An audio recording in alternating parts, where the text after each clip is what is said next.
সুপ্রিয় শিক্ষার্থীবৃন্দ, পরিসংখ্যান অনলাইন পাঠদানে ওদের সবাইকে স্বাগত জানাচ্ছি। আমি মোহাম্মদ নঈমুদ্দিন হাসান সিদ্দিক, সহকারী অধ্যাপক, পরিসংখ্যান বিভাগ, Fatehabad city corporation degree college, Chittagong. আজকে আমি তোমাদের পরিসংখ্যান প্রথম পত্রে অধ্যায় কেন্দ্রীয় প্রবণতা চ্যাপ্টারের বিভাজক, চতুর্থক, দশমক এবং শতমক নিয়ে আলোচনা করব। এর পাঠ শেষে তোমরা বিভাজক বা চতুর্থক, দশমক এবং শতমক সম্পর্কে জানতে পারবে এবং নির্ণয় করতে পারবে।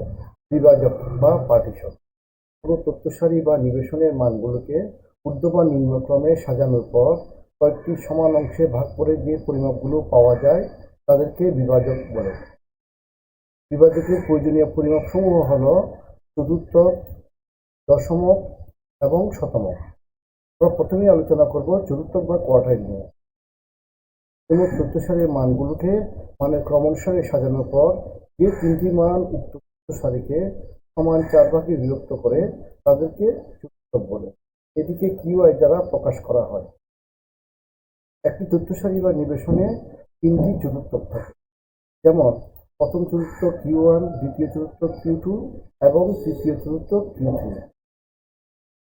চতুর্থকের সংজ্ঞাটি যদি তুমি ভালোভাবে বুঝতে পারো, অনুধাবন করতে পারো, দশমক এবং শতমকের সংজ্ঞাটি তুমি নিজে থেকেই লিখতে পারবে। শুধুমাত্র লাল লেখাগুলো পরিবর্তন করলে দশমক এবং শতমকের সংজ্ঞা তুমি উপস্থাপন করতে পারবে। তাহলে প্রথমে আসা যাক দশমক। কোনো তথ্য সারির মানগুলোকে মানের ক্রম অনুসারে সাজানোর পর এখানে আমরা কি বসেছিলাম, চতুর্থকে কি বসেছিলাম, যে তিনটি মান উক্ত তথ্য সারিকে সমান 4 ভাগে বিভক্ত করে। আর দশমকের জন্য আমরা কি লিখবো, যে 9টি মান উক্ত তথ্য সারিকে সমান 10 ভাগে বিভক্ত করে।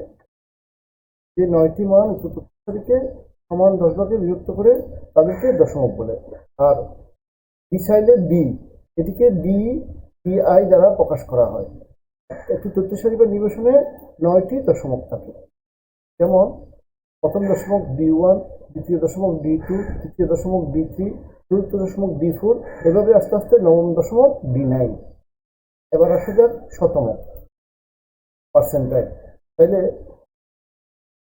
আমরা এই জায়গাটাতে কি বসাতে হবে, কোনো তথ্য সারির মানগুলোকে মানের ক্রমানুসারে সাজানোর পর যে 99টি মান উক্ত তথ্য সারিকে সমান 100 ভাগে বিভক্ত করে তাদেরকে শতমক বলে। এটিকে পিএ দ্বারা প্রকাশ করা হয়। একটি তথ্য সারি বা নিবেশনে 99টি শতমক থাকে। তাহলে মানগুলো বসাইছি আমরা। কোনো তথ্য সারির মানগুলোকে মানের ক্রমানুসারে সাজানোর পর যে সমান তথ্য সারিকে সমান 100 ভাগে বিভক্ত করে তাদেরকে শতমক বলে। এটিকে পিএ দ্বারা প্রকাশ করা হয়। একটি তথ্য সারি বা নিবেশনে 99টি শতমক থাকে, যেমন প্রথম শতমক P1, দ্বিতীয় শতমক P2, তৃতীয় শতমক P3, এভাবে আস্তে আস্তে 21তম শতমক P21, 50তম শতমক P50 এবং 99তম শতমক P99। আমরা কোনো যদি তথ্যকে পাই, তথ্যকে যদি দুটি ভাগে ভাগ করি, মাঝে মাঝে যে বিন্দুটা থাকে সেটা হচ্ছে মধ্যমা। আর তথ্যকে যদি 4টা ভাগে ভাগ করি, যে 3টা ভাগ পাওয়া যায় সেটি হচ্ছে চতুর্থক, Q1, Q2 এবং Q3। আর তথ্যকে যদি 10 ভাগে ভাগ করি, যে 9টি ভাগ পাওয়া যায় সেটি হচ্ছে দশমক বা ডিসাইড। আর তথ্যকে যদি সমান 100 ভাগে ভাগ করি, যে মানগুলো পাওয়া যায় সেটি হচ্ছে শতমক।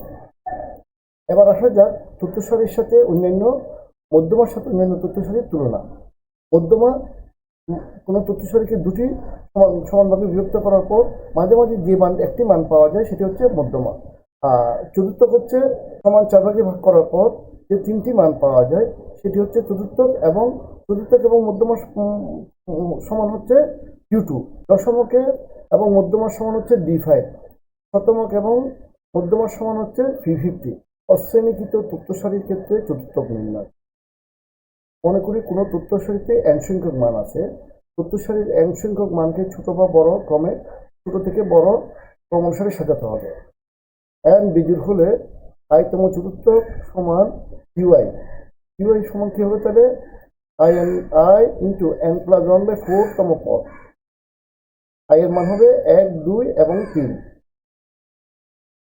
আর যদি চতুর্থকের জায়গায় এখানে দশমিক হয়, অপশনে কিন্তু দশমিক নির্ণয় হলে এন বিজোড় হলে আইতম দশমিক সমান ডিআই সমান I into N plus one by, আগে এখানে আমরা কি বসিয়েছিলাম, টেনের জায়গায় কি বসিয়েছিলাম 4, এখন হবে I into N plus one by 10তম পদ। আই এর মান হবে 1 থেকে 9 পর্যন্ত। আর যদি দশমিকের জায়গায় শতমক হয়, অবশ্যই শতমক নির্ণয় পিআই, আইতম শতমক পিআই সমান হচ্ছে I into N plus one by, এখানে দেখো নিচে বসবে কি 100তম পদ। আই এর মান হচ্ছে 1 থেকে 99 পর্যন্ত। এন জোড় হলে আইতম চতুর্থক হবে কিউআই সমান আই এন বাই 4তম পদ plus I N by 4 plus 1তম পদ ডিভাইড বাই 2। আই এর মান হবে 1 থেকে 3 পর্যন্ত। আইতম দশমিক হবে ডিআই সমান আই এন বাই 10, আগে এখানে ছিল 10 এর জায়গায় ছিল 4 plus I N by 10 plus 1তম পদ ডিভাইড বাই 2। 2টা ঠিক থাকবে, এখানে 4 এর জায়গায় 10 হয়ে যাবে দশমিক আসলে, আর আই এর মান হবে 1 থেকে 9 পর্যন্ত। এবার আমরা যদি আই এর এন জোড় হলে আইতম শতমক হবে পি এ সমান আই এন বাই 100তম পদ plus I N by 100 plus 1তম পদ ডিভাইড বাই 2। খেয়াল করো, প্রথমটা চতুর্থকে 4, দশমকে 10 এবং শতমকে 100। আই এর মান হবে 1 থেকে 99 পর্যন্ত। শ্রেণীকৃত তথ্য সারির ক্ষেত্রে নিম্নলিখিত সূত্রের সাহায্যে আমরা আইতম চতুর্থক নির্ণয় করতে পারবো। কিউআই সমান L I plus I N by 4 minus F C divide by F I গুণ সি। এখানে এল হচ্ছে আইতম চতুর্থক শ্রেণীর নিম্নসীমা, এফ সি হচ্ছে আইতম চতুর্থক শ্রেণীর পূর্ববর্তী শ্রেণীর ক্রমযুক্ত গণসংখ্যা, এফ আই হচ্ছে আইতম চতুর্থক শ্রেণীর গণসংখ্যা এবং সি হচ্ছে আইতম চতুর্থক শ্রেণীর শ্রেণী ব্যবধান, এন হচ্ছে মোট গণসংখ্যা। আমরা যদি এখন দশমিক নির্ণয় করি, আইতম দশমিক সমান ডিআই, তাহলে আর এই 4 এর জায়গায় কি হবে 10 হবে, আই এন বাই 4 এর জায়গায় কি হবে I N by 10 minus F C. আর এল এর মান, এখানে যেটা চতুর্থক আছে তখন এটা হয়ে যাবে দশমিক শ্রেণী, এটা হয়ে যাবে দশমিক শ্রেণী নিম্নসীমা। আর এফসি এখানে যেটা এফসি আছে এটা চতুর্থ শ্রেণীর জায়গায় এটা হয়ে যাবে, এটাও দশমিক শ্রেণীর আইতম দশমিক শ্রেণীর পূর্ববর্তী শ্রেণীর ক্রমযুক্ত গণসংখ্যা। ঠিক অনুরূপভাবে এফআই এটাও আইতম চতুর্থ শ্রেণীর জায়গায় হয়ে যাবে, এটাও আইতম দশমিক শ্রেণীর গণসংখ্যা। আর সি তাও আইতম চতুর্থ শ্রেণীর জায়গায় হয়ে পড়বে আইতম দশমিক শ্রেণীর শ্রেণী ব্যবধান, এবং এর মোট গণসংখ্যা উভয় ক্ষেত্রে সমান থাকবে। এবার আমরা নির্ণয় করব আইতম শতমক নির্ণয় পিআই। ভালো করে খেয়াল করো, আই এন বাই 100 আগে ছিল, প্রথম চতুর্থকে ছিল আই এন বাই 4, দশমকে ছিল আই এন বাই 10 এবং শতমকে হচ্ছে আই এন বাই 100। এখন এর সমান করে আইতম শতমক শ্রেণীর নিম্নসীমা, এফসি হচ্ছে আইতম শতমক শ্রেণীর পূর্ববর্তী শ্রেণীর ক্রমযুক্ত গণসংখ্যা, এফআই হচ্ছে আইতম শতমক শ্রেণীর গণসংখ্যা, সি হচ্ছে আইতম শতমক শ্রেণীর শ্রেণী ব্যবধান, আর এন মোট গণসংখ্যা। এবার একটা আমরা উদাহরণ দিয়ে কি অঙ্ক করি, উপরোক্ত তথ্য সারিটির তৃতীয় চতুর্থক নির্ণয় করো। কত তথ্য সারিকে মানের উদ্যোগ অনুসারে সাজালে আমরা পাই, এখানে দেখো সবচেয়ে ছোট মান হচ্ছে কি -6, তাহলে প্রথমে আমরা -6 বসালাম, তারপর ছোট মান হচ্ছে -4, তাহলে আমরা -4 বসালাম, তারপরটা হচ্ছে 0 বসালাম। এইভাবে আমরা মানগুলো ছোট থেকে বড় সাজিয়ে বসালাম। বসানোর পর এখানে তথ্য সংখ্যা n সমান হচ্ছে 1 2 3 4 5 6 7, n সমান হচ্ছে 7 হচ্ছে বিজোড়, তাহলে আমরা বিজোড়ের সূত্রটি বসাতে হবে। n বিজোড় হলে আইতম চতুর্থ কিউআই সমান আই ইন্টু n প্লাস 1 বাই 4তম পদ সমান, এখানে আই এর মান হচ্ছে 1 2 3 এবং আমাদের নির্ণয় করতে হবে তৃতীয় চতুর্থ, তাহলে আই এর মান হবে 3, Q3 সমান আই এর জায়গায় 3 বসালাম n প্লাস 1 বাই 4তম পদ, এবং n এর মান কত দেওয়া আছে 7, তাহলে 7 n এর মান বসিয়ে দিলাম 3 × 7 + 1, এই 7 n এর মান 7 বসালাম। 6তম পদ, তাহলে আমরা পেলাম কত Q3 সমান কি পেলাম 6তম পদ। এখানে পদ আছে 7টা, 6তম পদ হচ্ছে 5 সমান 5, Q3 সমান 5। উপরোক্ত তথ্য সারি প্রথম চতুর্থক এবং তৃতীয় চতুর্থক নির্ণয় করো। প্রদত্ত তথ্য সারিকে যদি আমরা মানের উদ্যোগ অনুসারে সাজালে আমরা পাই অঙ্কের ছোট থেকে বড় অনুসারে সাজিয়ে গেলাম। সাজানোর পর মানগুলো আমরা পেলাম, পাওয়ার পর 1 2 3 4 5 6 7 8 9 10 11 12। তাহলে দেখা যাচ্ছে কি এখানে মান আছে n সমান, তথ্য সংখ্যা n সমান হচ্ছে 12 জোড় সংখ্যা। তাহলে n জোড় হলে আয়তম চতুর্থ qi সমান in/4তম পদ প্লাস in/4 প্লাস 1/1তম পদ ডিভাইড বাই 2। তাহলে আমাদের প্রথম চতুর্থ নির্ণয় করতে হবে।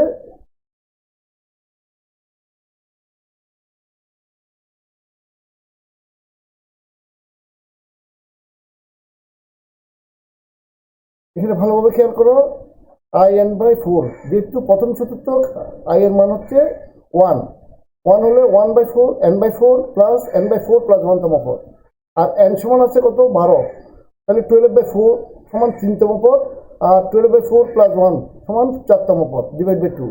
এখন আসো 3তম পদ কত 10 12 15, 1 1 2 3, 3তম পদ হচ্ছে 15 এবং 4তম পদ হচ্ছে 17।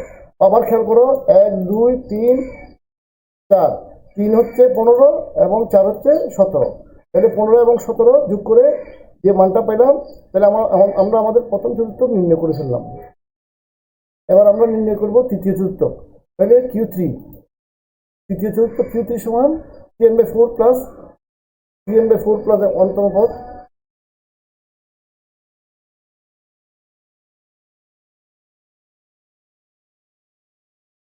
এখানে ভালো করে খেয়াল করো, তৃতীয় চতুর্থক তাহলে i এর মান বসাবো 3n/4 তম পদ প্লাস i এর মান 3n/4 প্লাস 1তম পদ, 1তম পদ। i এর মান আমরা 3 বসালাম, তাহলে 3 × 12 n সমান, যেহেতু n এর মান হচ্ছে 12, 3 × 12/4 সমান হচ্ছে 4 আর 12 কাটাকাটি করলে 3 3 3 গুণ করলে 9, 9তম পদ এবং 10তম পদ। তাহলে 9তম পদ এবং 10তম পদ 1 2 3 4 5 6 7 8 9, 9 হচ্ছে 35 এবং 10 হচ্ছে 40, 9 35 10 40, 35 এবং 40 যোগ করলাম। যোগ করার পর আমাদের 2 দিয়ে ভাগ করে যে মানটা পেলাম সেটা হচ্ছে আমাদের Q3। প্রদত্ত গণসংখ্যা নির্বিশেষে প্রথম চতুর্থ দ্বিতীয় দশমিক এবং 70তম শতক নির্ণয় করো। এক্সেল একটি ডাটা দেওয়া আছে এবং তার করসপন্ডিং গণসংখ্যা দেওয়া আছে। আমাদেরকে প্রদত্ত গণসংখ্যাটি প্রথম চতুর্থক দ্বিতীয় দশমিক এবং 70তম শতক নির্ণয় করতে হবে। আমাদের প্রথমে নির্ণয় করতে হবে ক্রমযোজিত গণসংখ্যা। ক্রমযোজিত গণসংখ্যা বা CF, cumulative frequency. Cumulative frequency বাইর করার সূত্র তোমরা সবাই জানো, 5 বসে যাবে। তাইলে প্রথম বসবে 5, 10 এবং 5 যোগ করে হবে 15, 15 এবং 15 যোগ করে হবে 30, 30 এবং 18 যোগ করলে হবে 48। তাহলে আমাদের প্রথমে নির্ণয় করতে হবে Q1 সমান i × n+1/4তম পদ। এখানে n এর মান দেওয়া আছে, n সমান n সমান দেওয়া আছে 94, n এর মান দেওয়া আছে 94। তাহলে আমরা n এর মান বসাই, i × 94 + 1/4,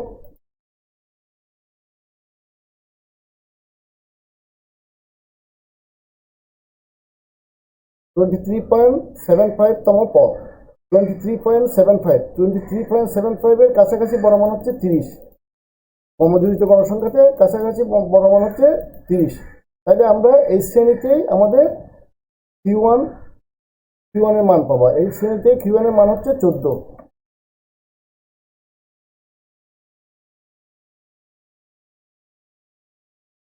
তৃতীয় দশমক। b2 সমান হচ্ছে 20 প্লাস 1/10তম পদ। এখানে খেয়াল করো, আমরা এর আগের অঙ্কে কিউ3তে কি রেখেছিলাম, ডিভাইড বাই 4, আর এখানে দশমিকের জন্য হবে ডিভাইড বাই 10।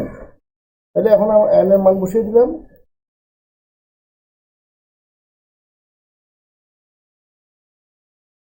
উনিশতম পদ। 19তম পদ কাছাকাছি বড় মান হচ্ছে 30, তাহলে আমাদের d2 হচ্ছে 14তম শতমক।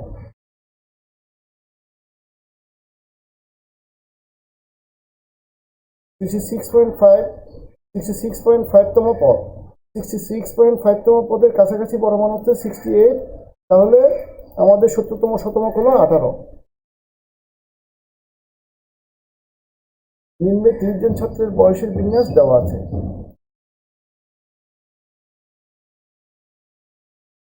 শ্রেণী ব্যবধান এবং গণসংখ্যা দেওয়া আছে।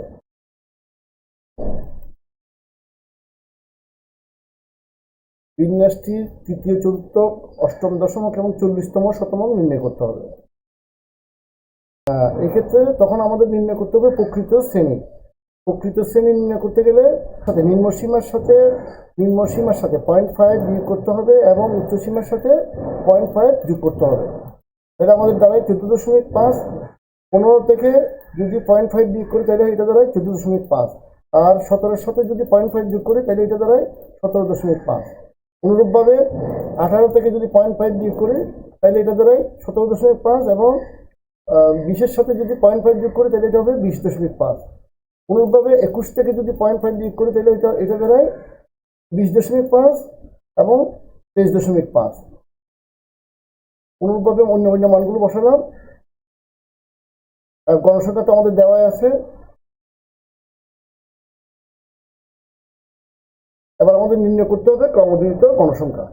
ক্রমযোজিত গণসংখ্যা নির্ণয় করার সিস্টেম হলো, 7 আছে, প্রথমে 7 বসে যাবে, তারপর 7 এবং 6 যোগ করে 6 7 13, 13 এবং 9 যোগ করে 22, 22 এবং 5 যোগ করে 27, 27 এবং 3 যোগ করে 30। প্রথমে আমাদের বের করতে হবে Q3। আমরা জানি Q3 সূত্র হলো LI/4 - FC / FI × C।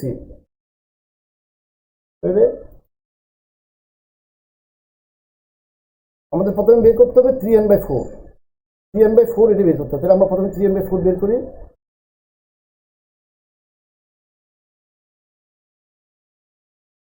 কিন্তু 30 3n/4 সমান n সমান আছে 30 দেওয়া, n এর মান দেওয়া আছে 30, তাহলে 30 বসালাম।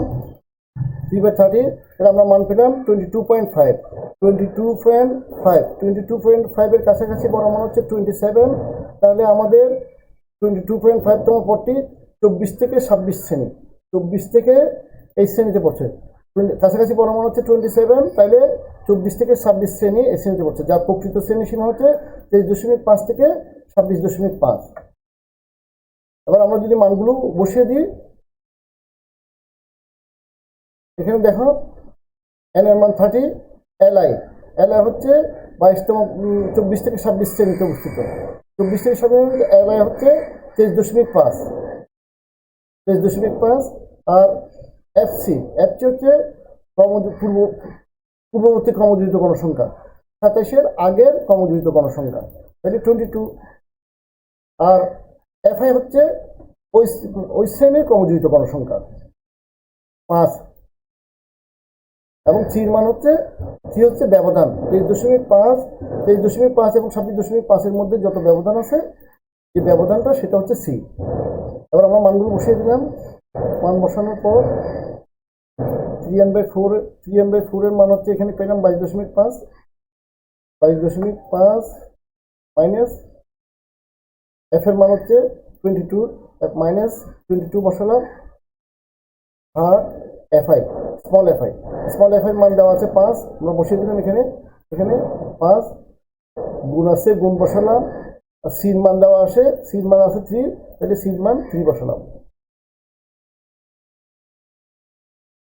23.8, আমাদের Q3 মান হচ্ছে 23.8। এবার আমাদের নির্ণয় করতে হবে D8। তাহলে D8 এর সূত্র বসাই।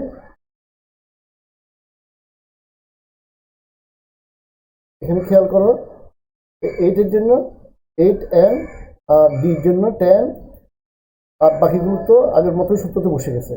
তাহলে এখানে n সমান 30 দেওয়া আছে, তাহলে প্রথমে আমাদের বের করতে হবে 8n/10। 8n/10 বের করবো। n সমান 30 দেওয়া আছে, 8 সমান 24। 24 এর কাছাকাছি বড় মান হচ্ছে 27। 24 এর কাছাকাছি বড় মান হচ্ছে ক্রমযুক্ত গণসংখ্যা হচ্ছে 27। তাহলে 24 থেকে 26 এই শ্রেণীটা হচ্ছে D8 শ্রেণী। 24তম পদটি হচ্ছে 24 থেকে 26 শ্রেণীতে অবস্থিত, যার প্রকৃত শ্রেণী হচ্ছে 23.5 থেকে 26.5। তাইলে আমরা এখন এলআই সমান কত বের করবো? এই এলআই সমান কত পাবো? 23.5। এলআই সমান 23.5। 8n/10 তো আমরা বের করছি 24। এবার বাইর করতে হবে এফসি। এফসি হচ্ছে ক্রমযুক্ত গণসংখ্যা যে শ্রেণীতে আছে, সেই যে শ্রেণীতে আমাদের D8 শ্রেণীটা আছে তার আগের শ্রেণীর ক্রমযুক্ত গণসংখ্যা। তাহলে সেটা এফসি হবে 22। আর নিচের স্মল এফআই হবে D8 শ্রেণীর গণসংখ্যা। D8 শ্রেণীর গণসংখ্যা, তাহলে D8 শ্রেণীর গণসংখ্যা হচ্ছে 5, এফআই সমান 5। তারপর আমাদের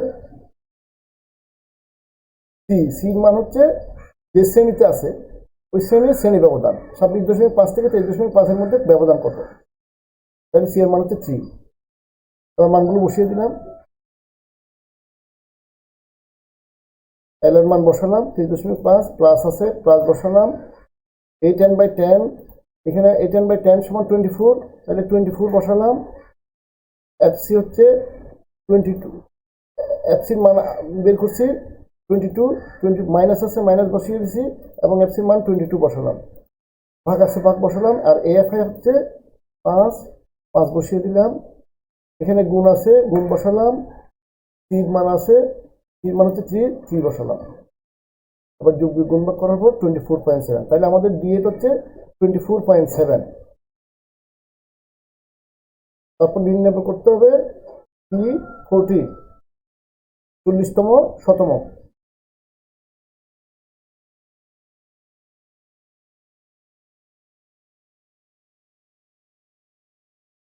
এখানে দেখো 40n/100, আর বাকি সূত্রগুলো সবগুলোই আগের মতো ঠিক আছে। প্রথমে আমরা 40n/n আগের মতো বের করে ফেলি। 12, তাহলে আমাদের 12 এর কাছাকাছি বড় মান হচ্ছে 13। 12 এর কাছাকাছি 40, এটা হচ্ছে তাইলে 18 থেকে 20 এই শ্রেণীটাই হচ্ছে P40 শ্রেণী। আপনার 20 শ্রেণীতে অবস্থিত, যার প্রকৃত শ্রেণী হচ্ছে 17.5 থেকে 20.5। এবার আমরা মানগুলো বসাই। এল এর মান হচ্ছে 17.5। তারপর আছে কি, এটা তো বের করছি এফসির মান হচ্ছে 13 এর পূর্ববর্তী ক্রমযুক্ত গণসংখ্যা 7, এফসি হচ্ছে 7। আর এফআই হচ্ছে ওই শ্রেণীর P40 শ্রেণীর গণসংখ্যা 6। তারপর আছে সি হচ্ছে 17.5 এবং 20.5 এর মধ্যে ব্যবধান। 20.5 এবং 17.5 এর মধ্যে যে ব্যবধানটা আছে সেটা হচ্ছে সি সমান 3। এবার আমরা মানগুলো বসিয়ে দিলাম। মান বসানোর পর 17.5 প্লাস আছে প্লাস বসালাম। 12 বিয়োগ 7, ডিভিশন আছে 6 গুণ 3, 20। আজকে এই পর্যন্তই। সবাইকে অনেক অনেক ধন্যবাদ।